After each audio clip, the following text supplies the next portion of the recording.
Hello दोस्तों, जय Hind. This is Amita. Welcome to study with Anuraj. आशा करती हूँ आप सभी खुश होंगे और पूरी मोटिवेशन के साथ अपनी स्टडी पर अपना ध्यान लगाए होंगे। तो चलिए आज का अपना पार्ट 2 थर्ड चैप्टर और हिस्ट्री एनसीईआरटी का कवर करते हैं, जो हमने लास्ट वीडियो में अधूरा छोड़ा था। पार्ट 1 में हमने कंप्लीट नहीं किया था, आज हम उसे पूरा कर लेंगे। तो चलिए शुरू करते हैं और कोशिश करते हैं साथ साथ उसके नोट भी बनाते चलें। देखिए, हमने लास्ट वीडियो में आरंभिक नगर थर्ड चैप्टर स्टार्ट किया था, जिसमें हमने हड़प्पा की कहानी देख ली थी कि ये शुरू कैसे हुआ। 150 साल पहले पंजाब में जब पहली बार रेलवे लाइन बिछाई जा रही थी, तब वहाँ से इसकी स्टार्टिंग होती है। फिर उसके बाद हमने इन नगरों की विशेषताएं देख ली थी, कैसे थे ये नगर। फिर हमने भवन, नाले और सड़कों के बारे में पढ़ लिया था और आज हमें पढ़ना है नगरीय जीवन कैसा था हड़प्पा का। तो चलिए देख लेते हैं हड़प्पा का नगरीय जीवन कैसा था। तो नगरीय जीवन की बात करें तो हड़प्पा के नगरों में बड़ी हलचल रहा करती थी। ठीक है, यहाँ पर ऐसे लोग रहते होंगे जो नगर की खास इमारतें बनाने की योजना में जुटे रहते थे। ये संभवतः यहाँ के शासक थे। ये भी संभव है कि ये शासक लोगों को भेजकर दूर दूर से धातु, बहुमूल्य पत्थर और अन्य उपयोगी चीज़ें मंगवाते थे। शायद शासक लोग खूबसूरत मनके तथा सोने चांदी से बने आभूषणों जैसी कीमती चीज़ों को अपने आसपास रखते होंगे। इन नगरों में लिपिक भी होते थे। क्या होते थे इन नगरों में? लिपिक भी होते थे। ठीक है, अब यहाँ पे क्वेश्चन देखिए कि अगर हड़प्पा के नगरों की बात की जाए तो कैसी थी नगरें। जो नगर खास इमारतें यहाँ के नगरों में हलचल रहा करती थी।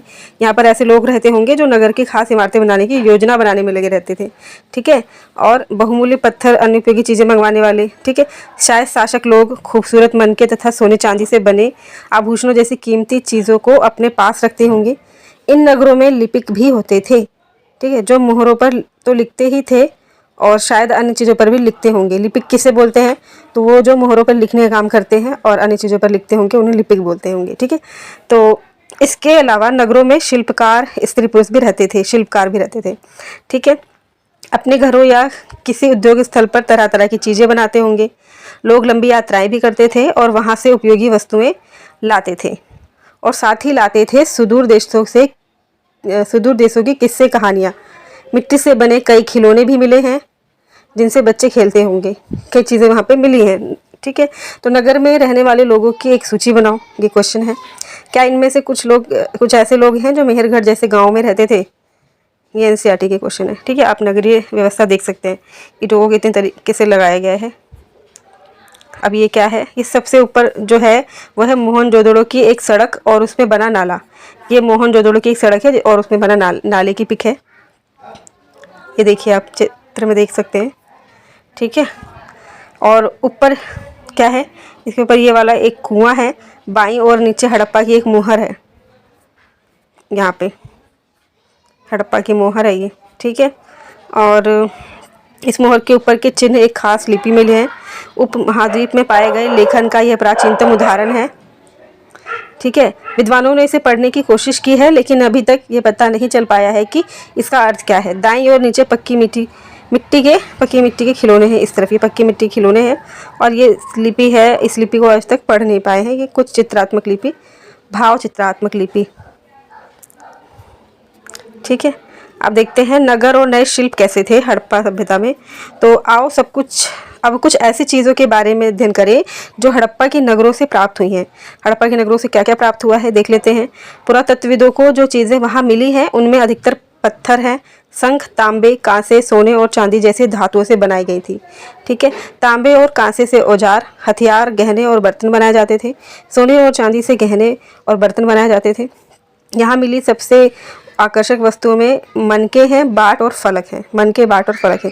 सबसे आकर्षक वस्तुओं में क्या है? मनके, बाट और फलक। ठीक है, देख सकते हो एनसीईआरटी में ये पिक्स दी हुई है, आप इसमें देख सकते हो। अब ये वाली पिक देखो, ऊपर ये जो पिक है किस चीज़ की है? पत्थर के बाट इस तरीके से थे। कितने ध्यान से और उपयुक्त तरीके से इन बाटों को बनाया गया है। इन्हें चर्ट पत्थर से बनाया गया था। इन्हें शायद बहुमूल्य पत्थर और धातुओं को तोलने के लिए बनाया गया होगा।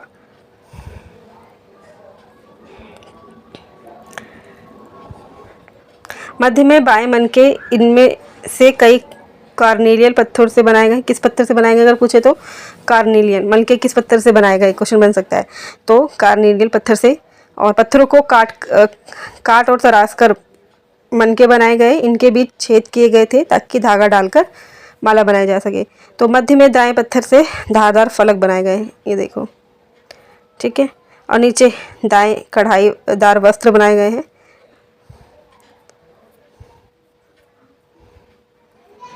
ठीक है, तो आगे देख लेते हैं। हड़प्पा सभ्यता के लोग पत्थर की मोहरें बनाते थे। हड़प्पा सभ्यता के लोग क्या बनाते थे? तो पत्थर की मोहरें बनाते थे। इन आयताकार मोहरों पर सामान्यतः जानवरों के चित्र मिलते हैं। जानवरों के चित्र मिलते हैं, ठीक है। मोहरों पर, पत्थर की मोहरों पर कैसे जानवरों के चित्र मिलते हैं। हड़प्पा सभ्यता के लोग काले रंग से डिज़ाइन किए हुए खूबसूरत लाल मिट्टी के बर्तन बनाते थे। कैसे बर्तन बनाते थे हड़प्पा के लोग? तो काले रंग के डिज़ाइन किए हुए खूबसूरत लाल मिट्टी के बर्तन बनाते थे। लाल मिट्टी के बर्तन होते थे जिन पे काले रंग के डिज़ाइन बने होते थे, ऐसे बर्तन बनाते थे। तो अध्याय 3 में तुमने जिन गांवों के बारे में पढ़ा, क्या वहाँ भी धातु का उपयोग होता था? क्या वे पत्थर के बाड़ बनाते थे? ये क्वेश्चन है। तो संभवतः 7000 साल पहले मेहरगढ़ में मेहरगढ़ में कपास की खेती होती थी। मोहनजोदड़ो से कपड़े के टुकड़ों के अवशेष, चांदी के एक फूलदान के ढक्कन तथा कुछ अन्य तांबे की वस्तुओं से चिपके हुए मिले हैं। क्या क्या मिला है? 7000 साल पहले मेहरगढ़ में कपास की खेती होती थी, ये पता चला है। मोहनजोदड़ो से कपड़े के टुकड़ों के अवशेष, चांदी के एक फूलदान का ढक्कन मिला है और कुछ अन्य तांबे की वस्तुएं मिली है।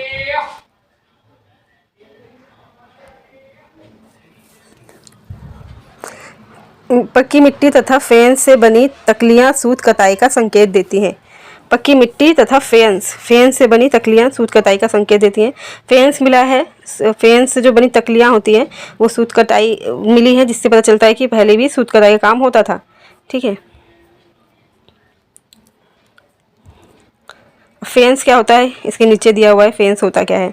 देखिए, पत्थर और शंख प्राकृतिक तौर पर पाए जाते हैं, लेकिन फेंस को कृत्रिम रूप से तैयार किया जाता है। बालू या स्फटिक पत्थरों के चूर्ण को गोंद में मिलाकर उनसे वस्तुएं बनाई जाती थी। उसके बाद उन वस्तुओं पर एक चिकनी परत चढ़ाई जाती थी। इस चिकनी परत के रंग प्राय नीले या हल्के समुद्री हरे होते थे। फेंस से मनके, चूड़ियाँ, बाले और छोटे बर्तन बनाए जाते थे। फेंस क्या थे? पत्थर और शंख, ये तो मिल जाते हैं, लेकिन फेंस को कैसे बनाया जाता है? कृत्रिम रूप से तैयार किया एक धातु था जिसे फेंस बोलते थे, और जो कि बालू और स्फटिक पत्थरों के चूर्ण में गोंद मिला करके बनाई जाती थी, ठीक है। ये था फेंस। आगे देखते हैं। इनमें से अधिकांश वस्तुओं का निर्माण विशेषज्ञों ने किया था, ठीक है। विशेषज्ञ उसे कहते हैं जो किसी खास चीज़ को बनाने के लिए खास प्रशिक्षण लेता है। किसे कहेंगे? विशेषज्ञ जो किसी खास चीज़ को बनाने के लिए खास प्रशिक्षण लेता है, सीखता है, ठीक है। जैसे पत्थर तराशना, मनके चमकाना या फिर मोहरों पर पच्चीकारी करना आदि। पृष्ठ 28 पर चित्र देखो। मूर्ति का चेहरा कितने आकर्षक ढंग से बनाया गया है। एक मिनट, पृष्ठ 28 यही है ना? ये देखो कितने तरीके से इसको बनाया गया है ना। यही होता है, यही है विशेषज्ञों द्वारा की गई चित्रकारी प्रशिक्षण जो होते हैं। तो देख लिया आपने फेंस क्या थे और ये कैसे बनाए जाते थे ना। आर्ट जो इस टाइम की कला थी वो आपने देख ली। तो पत्थरों को तराशना, चमकाना, ये सब, मोहरों पर पच्चीकारी करना आदि, ये सब हम देख सकते हैं कैसे करे जाते थे पहले विशेषज्ञ जो होते थे उस टाइम के। तो मूर्ति का चेहरा कितने आकर्षक ढंग से बनाया गया है ये हमने देख लिया। उसकी दाढ़ी कितने अच्छे तरीके से दर्शाई गई है। ये किसी विशेषज्ञ मूर्तिकार का ही काम हो सकता है, ठीक है। हर व्यक्ति विशेषज्ञ नहीं हो सकता था। हमें ये पता नहीं है कि क्या सिर्फ पुरुष ही ऐसा कामों में प्रशिक्षण हासिल करते थे या फिर केवल महिलाएं ही। ये इस चीज़ का पता नहीं चल पाया है कि या फिर ऐसे काम सिर्फ पुरुष ही करते थे या फिर महिलाएं भी करती थी। इस चीज़ का पता नहीं चल पाया। शायद कुछ महिलाएं और पुरुष दोनों ही इस काम में दक्ष थे। कुछ फिक्स नहीं है, लेकिन किसने किया ये पता नहीं चला, पर अच्छी कारीगरी थी इस टाइम पे भी। तो कच्चे माल की खोज में अब हम देखेंगे कच्चा माल कैसे आया, ठीक है। कच्चे माल उन पदार्थों को कहते हैं जो या तो प्राकृतिक रूप से मिलते हैं या फिर किसान या पशुपालक उनका उत्पादन करते हैं। जैसे लकड़ी या धातुओं के अयस्क प्राकृतिक रूप से उपलब्ध कच्चे माल हैं। इनसे फिर कई तरह की चीज़ें बनाई जाती हैं। मिसाल के तौर पर किसानों द्वारा पैदा किए गए कपास को कच्चा माल कहते हैं, ठीक है, जिससे बाद में कताई बुनाई करके कपड़ा तैयार किया जाता है। हड़प्पा में लोगों को कई चीज़ें वहीं मिलती थीं, लेकिन तांबा, लोहा, सोना, चांदी और बहुमूल्य पत्थरों जैसे पदार्थों का वे दूर दराज से आयात करते थे। अब इसमें क्वेश्चन बनता है कि हड़प्पा में किन चीज़ों का आयात बाहर से किया जाता था। तो वह है तांबा, लोहा, सोना, चांदी और बहुमूल्य पत्थर। ठीक है, जो कि वो दूर दराज बाहर से आयात करते थे। और वहाँ पे जो कच्चा माल है वो खुद होता था, जिसमें कि कपास वगैरह ये सारी चीज़ें जो हैं, ठीक है, धातु अयस्क प्राकृतिक रूप से उपलब्ध कच्चे माल हैं जो मिल जाते थे। पर ये जो चीज़ें हैं, ये लोहा और सोना वगैरह ये बाहर से मंगाया जाता था। तो पता चलता है कि व्यापार होता था उस टाइम पे भी। आगे देखते हैं, हड़प्पा के लोग तांबे का आयात संभवतः आज के राजस्थान से करते थे। जो हड़प्पा के लोग हैं वो राजस्थान से आयात किया करते थे। ठीक है, यहाँ तक कि पश्चिम एशियाई देश ओमान से भी तांबे का आयात किया जाता था। ओमान देश है पश्चिमी एशियाई, उससे तांबे का आयात किया जाता था। अब इसमें क्वेश्चन आएगा कि तांबे का आयात कहाँ से किया जाता था, किस देश से, किस एशियाई देश से, तो वो उसका नाम है ओमान। ठीक है, कांसा बनाने के लिए तांबे के साथ मिलाई जाने वाली धातु टिन का आयात आधुनिक ईरान से और अफ़गानिस्तान से किया जाता था। अब ये होगा कि कांसा बनाने के लिए तांबे का आयात कहाँ से किया जाता था, तो वो आधुनिक ईरान और अफ़गानिस्तान से किया जाता था।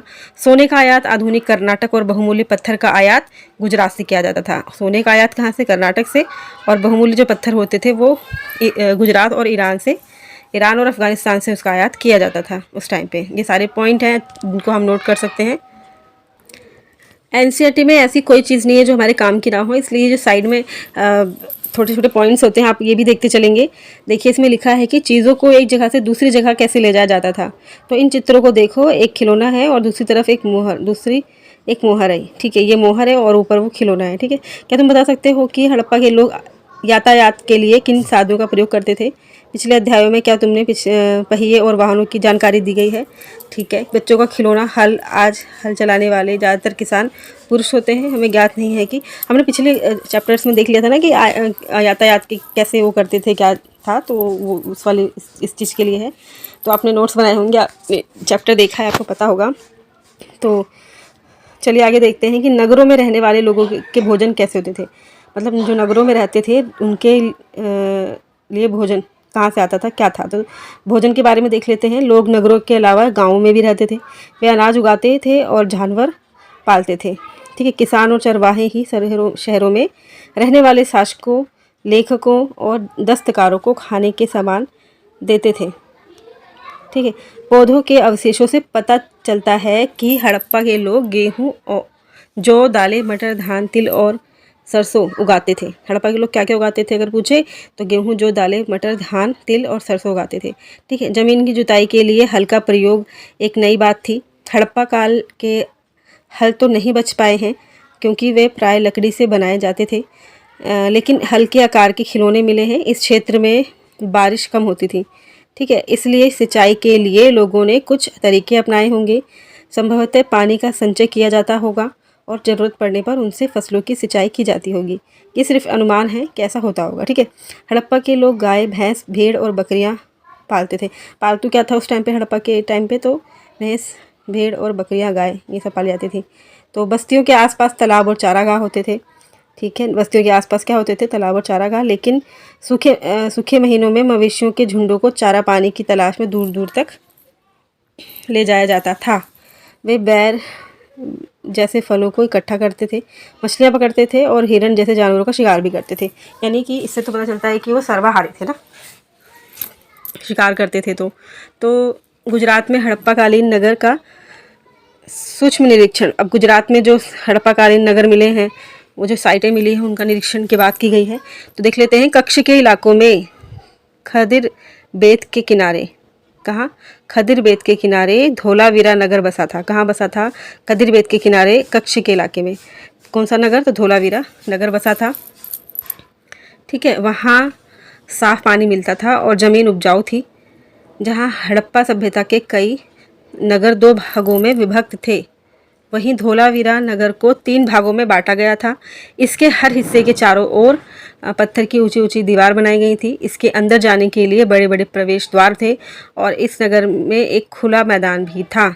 कच्छ का नगर की बात हो रही है, तो इसके अंदर जाने के लिए बड़े बड़े प्रवेश द्वार थे। इस नगर में एक खुला हुआ मैदान भी था जहाँ सार्वजनिक कार्यक्रम आयोजित किए जाते थे।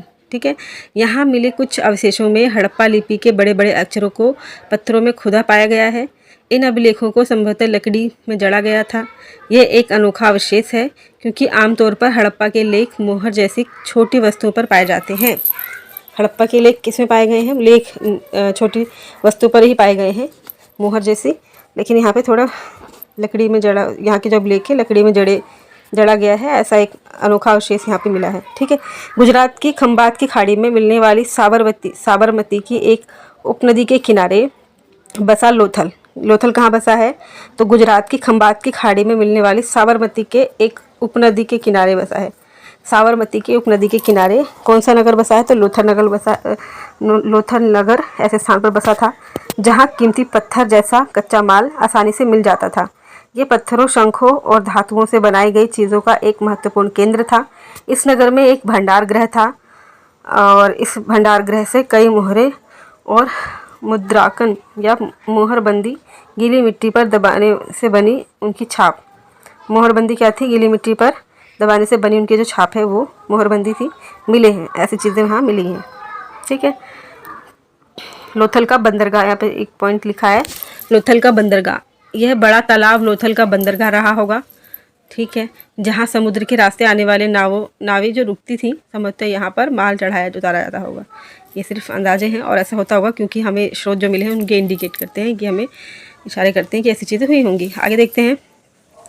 यहाँ पर एक इमारत मिली है जहाँ संभवतः मनके बनाने का काम होता था। पत्थर के टुकड़े, बने मनके बनाने वाले उपकरण और तैयार मनके भी यहाँ मिले हैं। ठीक है। और मुद्रा की बात करें तो मुद्रा यानी मोहर और मुद्रांकन या मोहरबंदी। तो मोहरों का प्रयोग सामान से भरे उन डिब्बों या थैलों को चिन्हित करने के लिए किया जाता होगा जिन्हें एक जगह से दूसरी जगह भेजा जाता था। थैले को बंद करने के बाद उनके मुहानों पर गीली मिट्टी पोतकर उन पर मुहर लगाई जाती थी। मुहर की छाप को मुहरबंदी कहते हैं। ठीक है। तो अगर ये छाप टूटी हुई नहीं होती थी तो यह साबित हो जाता था कि सामान के साथ छेड़छाड़ नहीं हुई है। ठीक है। मुहर इसलिए लगाया जाता था। तो आज भी मोहर का प्रयोग होता है। पता लगाओ कि मोहर का उपयोग किस लिए किया जाता है। ठीक है।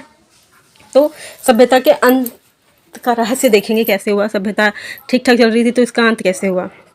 तो लगभग 3900 साल पहले एक बड़ा बदलाव देखने को मिलता है। अचानक लोगों ने इन नगरों को छोड़ दिया। लेखन, मोहर और बाटों का प्रयोग बंद हो गया। दूर दूर से कच्चे माल का आयात काफ़ी कम हो गया। मोहनजोदड़ो में सड़कों पर कचरे के ढेर बनने लगे। जल निकास प्रणाली नष्ट हो गई और सड़कों पर ही झुग्गीनुमा घर बनाए जाने लगे। ये सब कैसे हुआ? ये सब क्यों हुआ? तो कुछ पता नहीं। कुछ विद्वानों का कहना है कि नदियाँ सूख गई थी। अन्यों का कहना है कि जंगलों का विनाश हो गया था। इसका कारण ये हो सकता है कि ईंटें पकाने के लिए ईंधन की ज़रूरत पड़ती थी। इसके अलावा मवेशियों के बड़े बड़े झुंडों से चारागाह और घास वाले मैदान समाप्त हो गए होंगे। कुछ इलाकों में बाढ़ आ गई होगी। लेकिन इन कारणों से ये स्पष्ट नहीं हो पाता है कि सभी नगरों का अंत कैसे हो गया। ठीक है। क्योंकि इसके अलावा मवेशियों के बड़े बड़े झुंडों से चारागाह और घास वाले मैदान समाप्त हो गए होंगे। कुछ इलाकों में बाढ़ आ गई। लेकिन इन कारणों से ये स्पष्ट नहीं हो पाता कि सभी नगरों का अंत कैसे हो गया, क्योंकि बाढ़ और नदियों के सूखने का असर कुछ ही इलाकों में हुआ होगा। सही बात है। ऐसा लगता है कि शासकों का नियंत्रण समाप्त हो गया। जो भी हुआ हो, परिवर्तन का असर बिल्कुल साफ दिखाई देता है। आधुनिक पाकिस्तान के सिंध और पंजाब की बस्तियां उजड़ गई थी। कई लोग पूर्व और दक्षिण के इलाकों में नई और छोटी बस्तियों में जाकर बस गए। इसके लगभग 1400 साल बाद नए नगरों का विकास हुआ। उनके बारे में तुम अध्याय 5 और 8 में पढ़ोगे। अब इसका विनाश कैसे हुआ, ये इसकी कोई पुष्टि नहीं होती, पक्की जानकारी नहीं है। लेकिन विनाश हो गया। लगभग 3900 साल पहले एक बड़ा बदलाव आया और सिंधु सभ्यता का विनाश हो गया, अंत हो गया। ठीक है। जिसका रहस्य विरहस्य सिर्फ अनुमान लगाया जाता है कि ये बाढ़ से समाप्त हुआ। कई चीज़ों से सूखा भी कहते हैं, बाढ़ भी कहते हैं, जंगलों का विनाश, कई कारण बताए जाते हैं। लेकिन एक फिक्स कारण किसी को पता नहीं है। अब देख लेते हैं इसके आगे इसके पॉइंट्स क्या हैं। तो अन्यत्र दिया हुआ है, अपने एटलस में मिस्र ढूंढो। नील नदी के आसपास वाले इलाकों को छोड़कर मिस्र का अधिकांश भाग रेगिस्तान है। लगभग 5000 साल पहले मिस्र में शासन करने वाले राजाओं ने सोना, चांदी, हाथी दांत, लकड़ी और हीरे जवाहरात लाने के लिए अपनी सेनाएं दूर तक भेजी। दूर दूर तक भेजी। इन्होंने बड़े बड़े मकबरे बनवाए जिन्हें पिरामिड कहते थे, पिरामिड के नाम से जाना जाता है। पिरामिड क्या है? मकबरा है, ठीक है। तो राजाओं के मरने पर उनके शवों को इन्हीं पिरामिडों में दफनाकर सुरक्षित रखा जाता था। इन शवों को मम्मी कहा जाता था, ठीक है। उनके शवों के साथ और भी अनेक चीज़ें दफनाई जाती थी। इनमें खाद्यान्न, पेय, वस्त्र और गहने, बर्तन, वाद्य यंत्र, हथियार और जानवर शामिल हैं। कभी कभी शव के साथ उनके सेवक और सेविकाओं को भी दफना दिया जाता था। दुनिया के इतिहास में शवों को दफनाने की परंपरा को देखते हुए मिस्र में सबसे ज़्यादा धन दौलत खर्च किया जाता था। अच्छा, ठीक है। क्या तुम्हें लगता है कि मैंने ये बात नहीं होती होगी, ज़रूरत क्या पड़ेगी? तो कल्पना करो, ये ठीक है। ये तो बच्चों के लिए क्वेश्चन दिए गए हैं इसमें। ये लास्ट में कुछ उपयोगी शब्द दिए गए हैं: नगर, नगर दुर्ग, शासक, लिपिक, मुहर, शिल्पकार, धातु विशेषज्ञ, कच्चा माल, ये सब देख लीजिएगा एक बार। और इसमें मेन पॉइंट्स दिए गए हैं, डेट्स दिए गए हैं। मेहरगढ़ में कपास की खेती का जो समय है लगभग 7000 साल पहले की बात है, और नगरों का जो आरंभ है लगभग 4700 साल पहले की। और हड़प्पा के नगरों के अंत की शुरुआत कब हुई? 3900 साल पहले लगभग। और अन्य नगरों का विकास कब हुआ? 2500 साल पहले। ये क्वेश्चन है, ऐसे ही क्वेश्चन आ जाते हैं कॉम्पिटिटिव एग्जाम्स में एनसीईआरटी से उठा करके। ये दिया हुआ है।